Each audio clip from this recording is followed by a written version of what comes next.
আসসালামু আলাইকুম ওয়া রাহমাতুল্লাহ।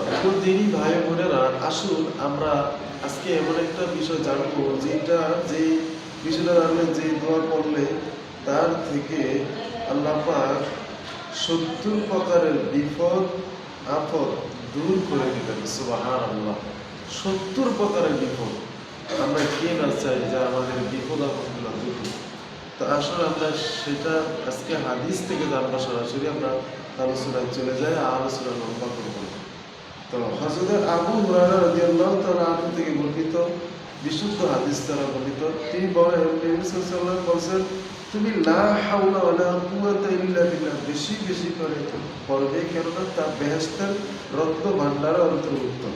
হযরত মাখুল রাদিয়াল্লাহু তাআলা বলেন, যে ব্যক্তি লা হাওলা ওয়ালা কুওয়াতা ইল্লা বিল্লাহ ওয়ালা মান জাআ মিনাল্লাহি ইল্লা ইলাইহি পড়ে, আল্লাহ তাআলা তার থেকে ৭০ প্রকারের বিপদ দূর করে দেন।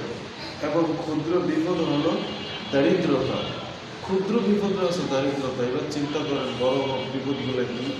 তো যে এই বিপদগুলা থেকে বাঁচতে চায়, এইগুলো ৭০ প্রকারের বিপদ থেকে বাঁচতে চায়, সে যাতে লা হাওলা ওয়ালা কুওয়াতা ইল্লা বিল্লাহ মান জাআ মিনাল্লাহি ইল্লা ইলাইহি এই দোয়াটা পড়ে। তো এই দোয়াটা আমরা কিভাবে পড়বো? এই দোয়াটা হচ্ছে বেশি বেশি করে পড়বে এবং কঠিন বিপদ সময় পড়বে এবং সকালে বিকালে পড়বে।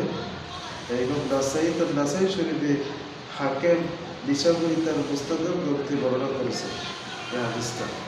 তো হাদিসটা বিশুদ্ধ সনদে। তো এই দোয়াটা আমাদের সকলেরই উপকার এবং সকলেরই পরিচিত।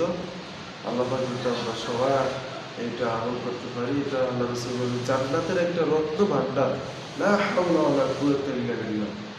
এটা আমরা বেশি বেশি করলে আমাদের পেরেশানি দূর হবে, টেনশন দূর হবে, রিজিকের সমস্যা দূর হবে, অসুস্থতা দূর হবে। আমরা অনেকে বলে হুজুর পেরেশানি টেনশন যায় না। আমি তাকে বলবো, ভাই আপনি এই আমলটা করুন। এই আমলটা করলে আপনার পেরেশানি থাকবে না, টেনশন থাকবে না। আল্লাহ পাক আপনার টেনশন দূর করে দেবে।